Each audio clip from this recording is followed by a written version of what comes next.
How are you doing, Mark? Not bad, not bad. I'm sipping my tea here. Yes, I'm sitting with a cup of tea.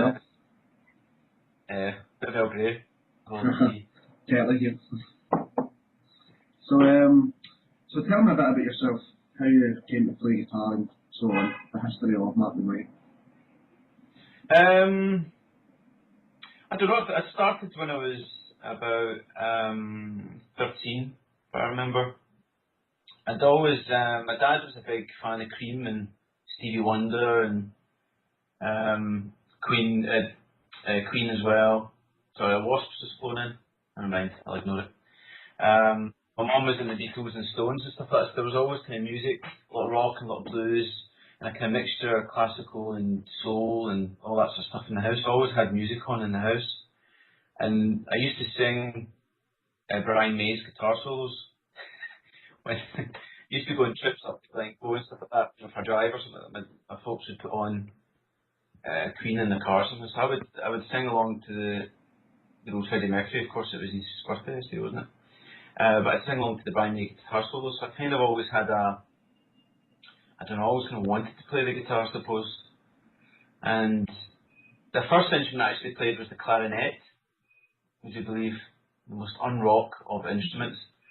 Because yeah, the primary school I was in, they got us all into assembly hall one day, and they did some ear tests. Some people, would you believe? And it was, I think, kind of vague in the details, but I think it was something like, you know, is this higher, is this lower, that sort of thing. And they whittled it down to the people who actually probably cared more than the people that actually could hear. Being in Greenock, there wasn't many people that actually, you know, cared. And then from that select group, they picked a few of us and said, "Do you want to learn an instrument?" And we were offered things like the flute and the clarinet. And I thought, well, why not? I'll get this. It was a loaned clarinet, and I played it for, I don't know, maybe a year or something. And I just decided I wanted to learn the guitar. Went to the clarinet teacher and said, I'm going to stop lessons now, I'm going to learn the guitar. And he kind of went, oh. So I don't think he was a big fan of the guitar, really. But that was it. I mean, I was listening to Metallica and Guns N' Roses and stuff at the time, so I just wanted to kind of, you know, play that sound, just make a lot of noise, basically. I see. So, moving into the future, what made you decide that you were going to start to be a guitar teacher? Well, that was really, it's a lot to do with my now wife, actually, because I was a software engineer for 8 years. And I went to university and did a joint degree in computer science and physics, would you believe? Yeah, that's right, I'm actually a physicist. Can't remember anything in high school, so I'm a pretty useless physicist now. But once I graduated, I was lucky enough to get a job. Well, kind of, I was on the dole for a bit, but then I got a good job where it was a very relaxed atmosphere and stuff, and basically a software engineer. I used to do embedded systems, so it was really kind of stuff that would sit in the base stations and things for mobile networks. So you had Motorola and all these guys were our customers.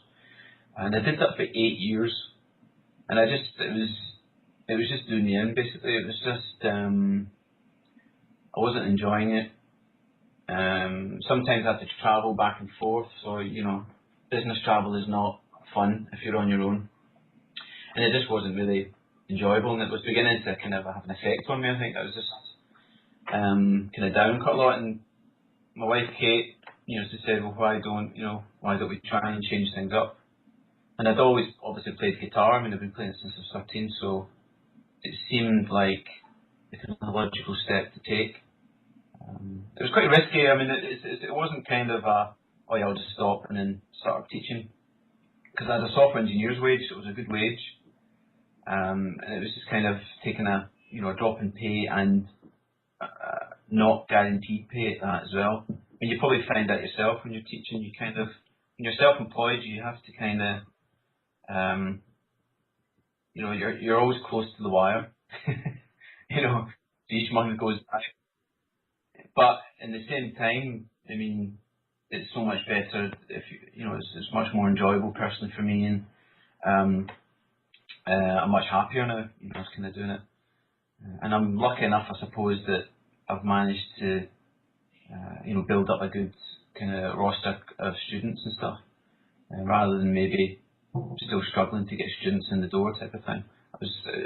My initial plan was I did this for about 6 months. I worked during the day and then I would teach at night, and I was thinking, well, this may take ages, years to build up enough students so I could stop the day job type of thing. That actually only took about 6 months. It was pretty quick. I'm always grateful for that, because then I could, just walked in and said, that's me, I'm off. Funny thing is, the software thing's all gone now. It's all outsourced to India. So the place I used to work's all gone. I still teach one of my old workmates actually, so I get to hear what's going on with all the guys I used to work with. But it's all outsourced now, so I left just at the right time, I think. So you got out when the going was good. Yeah. So obviously you've got a passion for teaching then, because it can't just be the business thing. If you take something on like that and there's a success, obviously you must have a passion for actually teaching. But do you find that the teaching itself lends itself to your playing? Do you find that it benefits you as a player as much as it benefits the students? Oh yeah, without a doubt. I mean, I'm definitely a lot of people fall into this camp of, especially these days, so much stuff to distract you, and I've always been quite guilty of. I'm always envious of the guys that can be super focused on one particular topic and have it absolutely totally nailed, that they could do it in their sleep before moving on to the next thing. I've always been quite, I've always been, got a whole shelf of their tab books and all that sort of stuff, and loads of books on loads of stuff I just don't even use. It's very easy to get distracted these days. So I think with teaching in my playing, it helps me focus on working things that I may not work on, if that makes sense. I mean, most of my students are beginners to intermediates, but I have some guys who are advanced and some guys who are really, really gifted guys. You show them one thing 1 week and they've got it absolutely nailed for the next week. So they always kind of keep you on your toes. You're always, it's fun just to, it's not challenging, but it's fun just to see the kind of give and take between guys like that. Because you actually, I mean, it's not just a one-way process, I've found. There's things that guys have done, or they've been looking at other things and they're playing outside teaching that I've kind of nicked off then, basically. So it's a bit of a kind of a two-way process. But it definitely does, it keeps you, it's a different type of playing, in the sense that when you're doing lessons, you're not, a guy turns up and you go, here's all my chops, be impressed type of thing. It's about, you get, I think, a greater understanding of your own knowledge, if that makes sense. To be able to share it with other people, you have to kind of really know the ins and outs of it. So you have to kind of analyse your own playing, so you can get the nuances of playing certain things, so you can share it with guys, so you can teach them that. I mean, everyone's different. They have different hands and all that type of stuff. So it's not as if the way I do something is exactly the way someone else is going to do it. But you need to have a good insight into your own playing to be able to maybe warn people about common pitfalls or things like that. And in that way, I think it definitely improves your playing. So kind of a kind of clarity that you get, you maybe don't get from just thinking or something. Yeah, it's so easy just to be, I mean, at the same time, you don't have the same time to be that super focused on particular things. It depends. I mean, it's one of these weird things. It depends where you are at in your playing. Normally when you're younger, it's all that kind of, you're all super focused, especially if you're like a teenager. That's the kind of almost the golden time of, you can, if you really want to, you could sit there for 8 hours a day and just play. But when you get older, obviously you've got work, you've got to cook yourself dinner, you've got to do the washing, mow the lawn, this type of stuff. So you have to manage your time a bit differently. What I found is, I've had to, it's always a constant balancing act. If I'm wanting to do something separate to the teaching with my own playing, and I'll need to make sure I've got the kind of time spaced out during the day so I can do it. So you don't really maybe have the same time to freely just say I'm going to spend 8 hours on tapping today or something ridiculous. You don't really have that time anymore, but you do. With my kind of students, I found myself doing quite a broad range of stuff. That's the thing that's been quite good about it. So you kind of, you got to, so kind of pros and cons, I suppose. Cool. So, so what advice do you have for students when they're looking for a teacher? Well, it's, I suppose it's a tricky thing, because this is one of the main reasons that I did the riff videos, because really if you're looking for a teacher, you get, before, I suppose most people start throwing up websites, you basically get a name and a number, or maybe someone is recommended to you, so you really have no idea if you're going to hit it off with a teacher or not. So I always think that initial impression and just generally having a chat with the teacher will give you a good idea if you're going to get on with the guy or girl, don't be sexist there. If you're going to get on with them, and then kind of taking it from there. Because sometimes what I try to do is I don't have a fixed course or anything like that, so I try and, if I can, accommodate to the different levels and different styles within reason, because I don't play, I know about 3 country licks. So if someone came to me and said, I want to learn some country guitar, I would just say, well, I don't really play country guitar. So it's a hard thing when you're looking for a teacher, supposed to, there's a reservation of, will I get on with the guy, will he teach me the stuff that I want to learn? But at the same time, when you go to the teacher, I think it's good to have an idea of what it is you want to get out of lessons, rather than the teacher telling you what you're going to get out of lessons. That makes sense. That changes with time, obviously. The more you improve on an instrument, your goals and things are going to change. So as long as you evolve with the teacher, I suppose. But it's quite tricky. I mean, I had lessons way back when I started playing for about 6 months. A guy called Jake Hodge, and what he would do is I just said, just want to learn the guitar, didn't really know anything about it to pinpoint exactly what I wanted to do, because I was a complete beginner. And what he did was he showed me loads of the Beatles tunes and lots of different things just for strumming chords, and that was a great way of, for me personally, just getting to be able to play music. And then outside that, I started getting stuck into things like riffs or playing solos and things like that outside that. And then after 6 months, I just kind of went out on after that. But that was ideal for me. But everyone's different, so I suppose that's the kind of main thing. It's that unknown with a teacher. And I like to do, the first lesson I do is always kind of sit down and have a chat. I have a little aims and goals thing as well that I give out to people before they come to the lesson, just to get them to think about what it is they want from the lessons. I had one guy, I've got a little box on there. It's just on there for kind of a little bit of a laugh, which just says "World's Fastest Guitarist." And I had one guy once take that 3 times. So I think he was 14, so he was classic young guy. I want to be like the Arnold Schwarzenegger of guitar, play million notes. But it's just to get people thinking really what they want out of lessons, and then we can go from there, type of thing. And as I said, I did the riffs to try and let people see what I look like and sound like, and maybe try and get a vibe of what I'm like teaching. It's a little bit different sitting in front of a camera and sitting in front of a person. But that was the reason I did the riffs, and obviously they've kind of evolved from there. I suppose it's kind of it takes the edge off for the student, doesn't it? So a very cliche question then.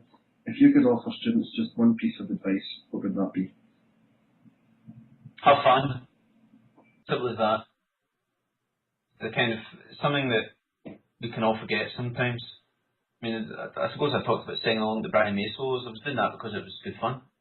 It could learning an instrument definitely like really taking an instrument to pushing it to its extremes is not easy. It takes a lot of time and discipline and patience and all that sort of stuff.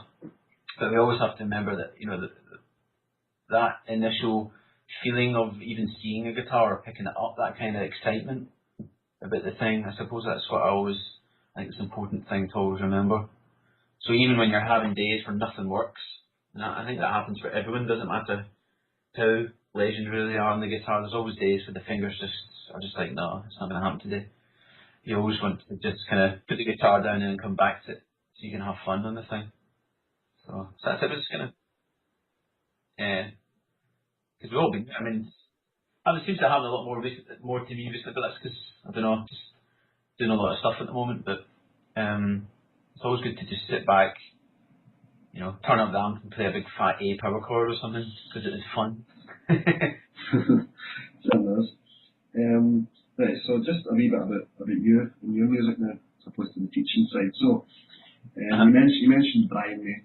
So who are some of your favourite players, past and present? Some of the recent guys, some of the older guys. Well, those, definitely in the beginning, I heard a lot of Clapton, a lot of Brian May, Stones and Beatles as well. So you could say, John Lennon, George Harrison, so I suppose. But the music that I was listening to was stuff like Guns N' Roses and Skid Row, Bon Jovi, Metallica, all these kind of guys. So my initial influences, if you will, would be guys like that, so Richie Sambora and Slash.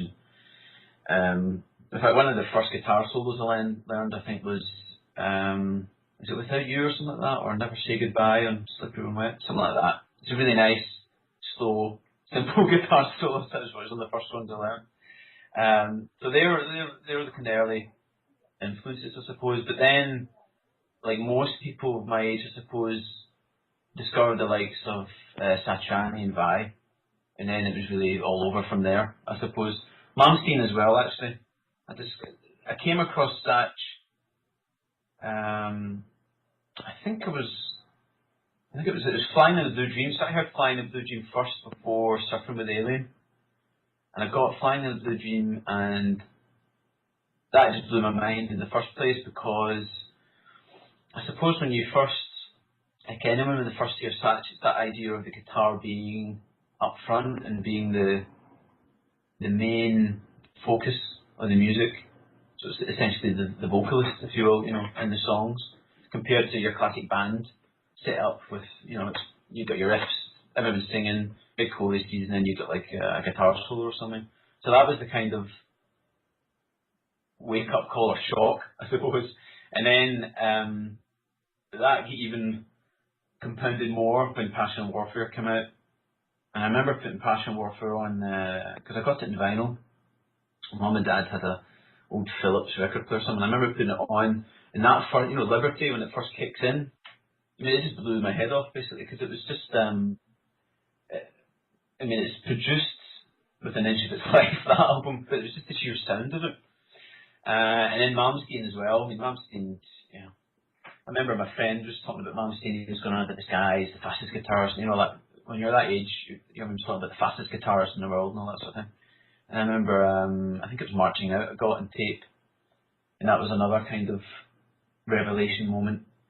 And then there's guys, I suppose, like Paul Gilbert, Zach Wild as well, Dimebag, because I was a huge Pantera fan, Nuno Bettencourt, all these kind of guys that were, and still are around, well, apart from Dimebag obviously, but still around today, but in those kind of early 90s, they were like the top kind of guys on all the magazine covers and all that sort of stuff. Now these days, they've got so many. The thing that happens, I suppose, once you get into listen to a lot of instrumental or that kind of guitar, there's so many great players, and it's just an insane amount. So start getting into the Richie Kotzen, I suppose the kind of shrapnel stuff, if you want, like Jason Becker and all those kind of guys. But the old Greg Howe, I never ever liked the early Greg Howe stuff, and if I remember, he said he didn't really want to do that neoclassical stuff anyway. He wanted to play the fusion side of things. And then when he started doing the fusion side of things, that's when I really kind of get into Greg Howe. So all those kind of guys, all the legends, I suppose. And at the side, there's, you know, get into jazz quite a bit as well. So I like Wes Montgomery and Pat Martino, Grant Green, all these kind of guys. And these days, I mean, obviously Guthrie Govan. Of course. It's kind of another Vi stroke Malmsteen moment. And the first time you see or hear Guthrie Govan play. And I was aware of him from Guitar Techniques, and, you know, the columns and stuff, and he was doing that. But it wasn't really until I got his creative guitar books. It was recommended to me, his books. They're really good guitar books. But it was that clinic he did for tone merchants years and years ago, 2004 or something like that.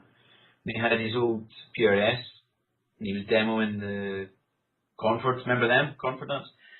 He was demoing those amps, and it was just the ridiculousness of it. I suppose that he was, you know, he could just play anything he wanted really, and that was, I suppose, my start of kind of fanboyism with Guthrie. And these days, I mean, you've got Tom Quayle, obviously, Rick Graham. I mean, these really great British guys that are, they're kind of, it's good to see they're getting the profile they deserve now, I suppose, with the likes of YouTube and things like that. Matthias Eklund, another guy, Bumblefoot. At one point I said the guys like Eklund, Bumblefoot and Guthrie Govan were the guys that were really pushing the boundaries. And I suppose Buckethead as well, he's always been one to not be afraid to just do some crazy out there stuff on the guitar. So those kind of guys are the guys I kind of love these days. I mean, there's so many. I mean, one of the great things with YouTube now is you can just go and hear about a guy, just go on YouTube, put his name in, and then, you know, check out the guy's music. And more often than not, you end up with your jaw hitting the floor. There's just so many amazing players around the world. You just have to look at any of the competitions that crop up, any like just in a Laurie Monk site. It's just an insane amount of talent out there, and who knows what it'll be like in like 10, 20 years, you know. Laurie Monk's doing a good job with Tristan Shredden. Yeah. I was speaking to him at Hockey Fest and I said, how else do you find the time to do it? And he said, I don't really know. Because it's just an insane amount of information he's sharing with people. But it's great. I mean, it's one of the great things about the situation now compared to, say, back in the day there was a dodgy ad in a magazine and you would send away for a tape of some player, you know. It would take weeks to arrive. It's all immediate now, and it's all instant. At the same time, I suppose there's an element of being overwhelmed. Sometimes I just like to I just kind of switch off from the net for a couple of days, you know. There is so much stuff.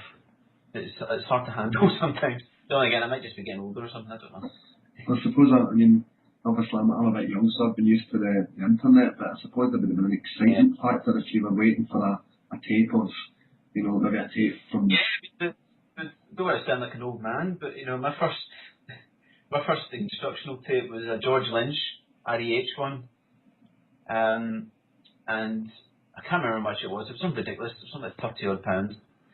And you had to send away, and it took like, you know, 48 days. I think everything took 48 days in those days. And there was a kind of, you know, just constantly waiting for it. And then when it arrived, I mean, I love the opening to that video because it's probably on YouTube. He's playing an orange maple, I think it's a curly maple ESP, and I used to love that guitar. I'm just instantly obsessed with that guitar. And he's playing all the kind of solo tracks to the Lynch Mob album, and it's really, really cool. His teaching delivery is a bit interesting, but there's loads of stuff that I still remember to this day because it was my first one, so I watched it, you know, back to back constantly. But that was the kind of thing, you know, you'd send away and you'd have to wait ages for it. So you were talking about Monkey Fest. I was wanting to ask you, yeah. I know you did was it Beyond Pentatonic, your masterclass that you gave. So how did that Yeah. come about? I think you were performing as well. In fact, I've seen a video of you and Lyle Watt. Is that right? Yeah. You were playing together. That looked fun. Dan is Rob Chapman's kind of mate and manager actually. He emailed me and said, "Do you want to Monkey Fest?" Cause there was talk of Monkey Fest the year before. There was a wee teaser trailer that had Matthias Eklund talking about it actually, but they decided, I think, just to get the logistics right, they postponed it until this year. But Dan got in contact and said, "Do you want to, are you up for teaching or playing at Monkey Fest?" And I said, "Well, yeah, I'm up for the teaching. I'm not really up for playing since I've got nothing to play, basically." And that was, he just said, "Well, whatever you want to do, just let us know and we'll kind of get it sorted." I decided I'd kind of do it's kind of take the pentatonic as a framework and then getting different sounds, by adding notes to it, basically. That was my kind of general gist for the workshop. And it was quite good. There was quite a few people there, and it was a bit nerve-wracking. So that's the first time I've ever done a group teaching session, if that makes sense. I've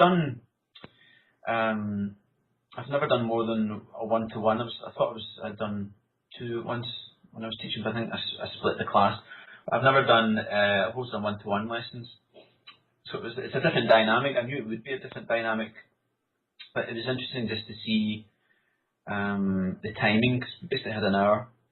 I was just trying to get the information I wanted to get across. But it's different when you do a one-to-one lesson. You kind of get a feel for how that's going to go, and you know what an hour feels like. But when you're doing a group and there's maybe isn't the same interaction or to and fro, because I wondered about doing a bit and then maybe having questions and all that sort of stuff.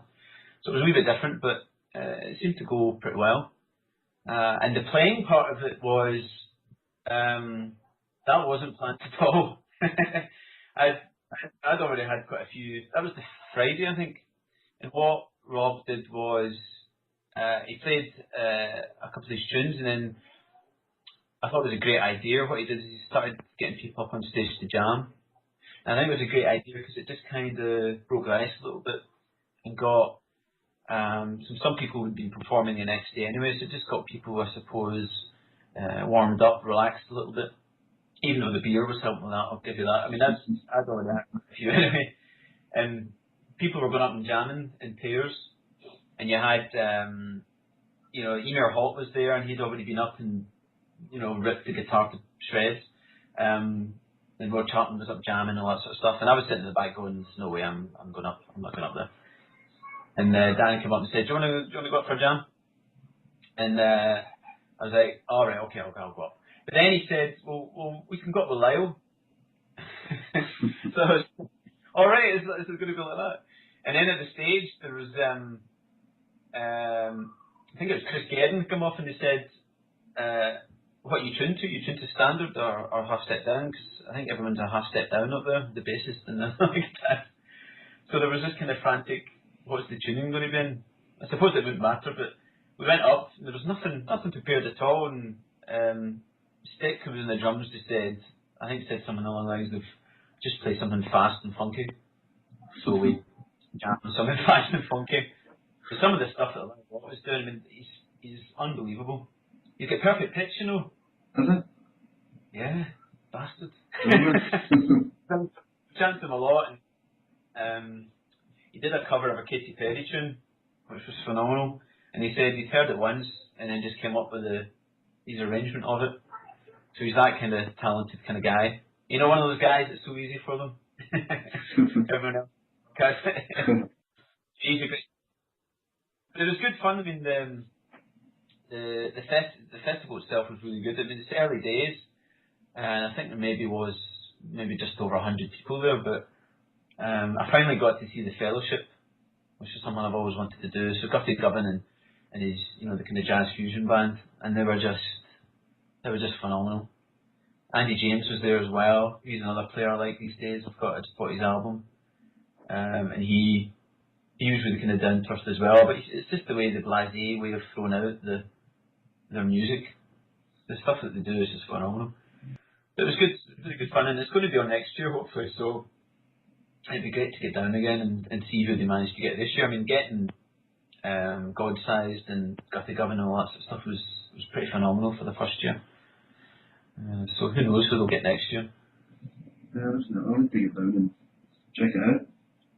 Yeah, there was talk of organising a bus down from Scotland. So because there was quite a few guys there. There was talk about a small world. An ex-student of mine, one of his now students, was there. He was talking to us, which is kind of weird.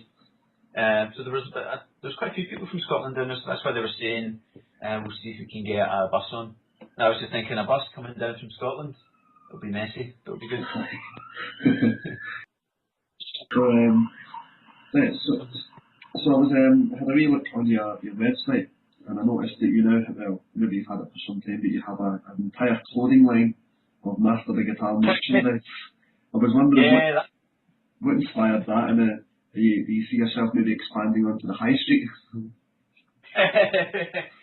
Well, the thing, but that was when I first started up the site. I was thinking all these ways of just trying to get money, basically. And Spreadshirt websites been going for years now, and they were great because you could custom make anything you want. I used them to get a clock for the studio. I've got a clock in the studio it's just a plain white clock, but it's got a Master the Guitar logo on it. So I used them to get some stuff for the teaching business, if that makes sense. And I was thinking of getting a mug. I still might get a mug one of these days, but they're not that cheap. And then I saw that you can make up all t-shirts and all that sort of stuff. So I thought I'll get a couple of sweatshirts for the videos, just so I've got the logo on the t-shirt, to do a promo. So it initially started as a way of getting stuff for myself. And then I was joking with my mates and stuff because you can get G-strings and everything on it. And one of my mates said, why don't you just make up a Master the Guitar G-string? So I went, yeah, fine, okay. So I had a Master the Guitar G-string on there for a while. The badges. One of my students said, do you have any stickers? And I said, I could probably get one made up on that. So it's kind of evolved from just making up daft things to stuff for myself. So I think there's actually a dressing gown on there now. Because I think somebody said, one of my mate was saying, I must have a guitar dressing gown. That'd be quite a good idea, and I found one. So there's loads of stuff on there. But with Spreadshirt, you only get money if it's like the Amazon associates thing. These things never really bring in money unless you're already getting like 1 million hits a day or something like that. Because a percentage of those people might buy some merchandise.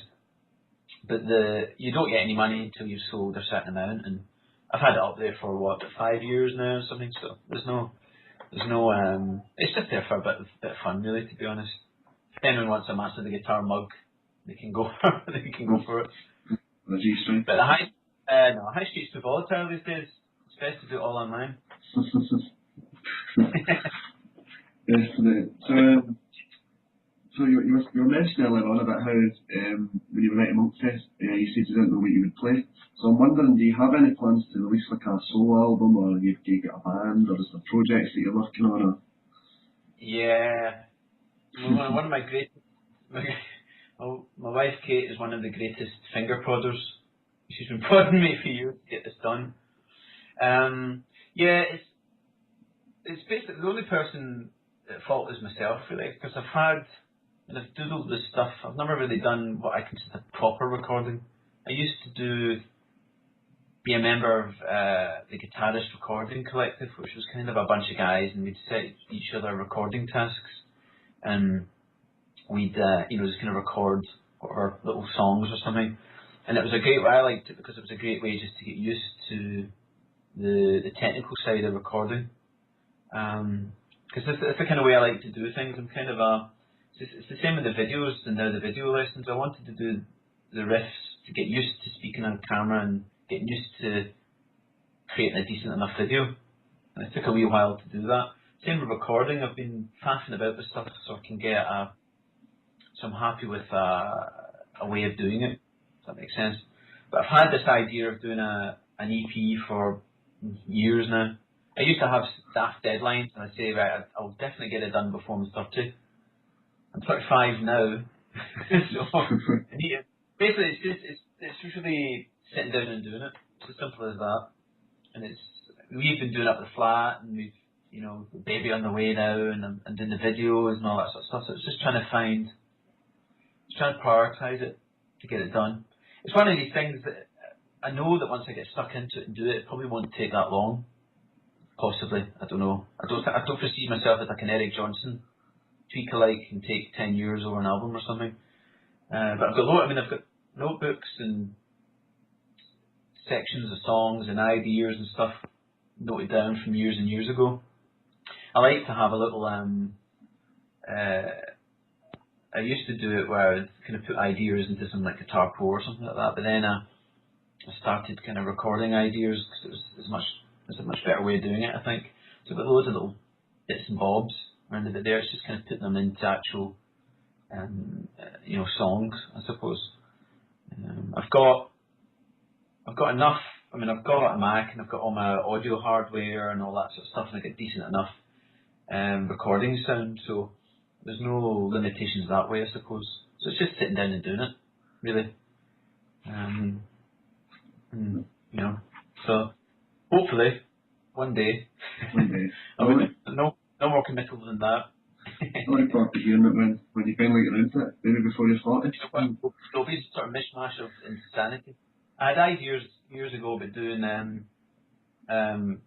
I really like a lot of dance music and stuff, and I was going to do a lot of stuff with beats and guitar and stuff over it, almost kind of like I don't know, but there was a couple of albums and stuff I'd heard of that. I mean, Sax did one, I remember, and I quite like that album. A lot of people don't like it, Engines of Creation, but and Gary Moore even did one, I think. It's not Gary Moore, I think it was Gary Moore stuff with drum and bass beats on it, which is just mental. But have you heard the first Brett Garsed album he's got? I'm pretty sure that the second track's kind of drum and bass-esque. Yeah. I mean, I like that kind of, in its way, I suppose it's a type of fusion. So I like that idea of sounds that I like, basically, and just combining them. I suppose that's what it really comes down to. But there's a guy, Joe Bodge was a guy. Is it Joe Bodge? Was that his name? He used to do stuff like that as well. He probably still does. I've got a few of his albums. And Jeff Beck as well, obviously. I mean, Jeff Beck's just one of those guys that everything he does is just phenomenal. I like all that kind of Jeff Beck type stuff. So I don't know. I mean, I have an idea. I've got a kind of concept for each of the songs. So I know if I do it, then it would keep the momentum going, and I would maybe do another and do another. You know, that way. It's just that finding the time, I suppose. You get the first one done. Yeah. So I will almost finish with you, but what does the future have in store for Master the Guitar? More videos? Are you looking to expand it? Or? Yes, to kind of the similar lines of my own music. I need to basically get more content up in the site, so I'm trying to keep. I've got a couple of videos on their way, so I'm just editing them at the moment. And then it's really just adding to that. I'll keep doing the riffs and things like that. But the video lesson stuff, I've had the idea for quite a long time. I mean, when I first started teaching, I thought about, because I wasn't sure if I was going to build up the student roster. I was thinking, well, maybe if I do like Skype lessons or things like that. But Skype in 2006 was all right, but there had been an issue with time zones and that sort of thing. And as I got more students, it just wasn't viable. So I've always had the idea of trying to do something online. And you should see the notebooks and scribbles that I've got down for the stuff. I mean, the first thing I had to do was build the website, and that took a bit of time.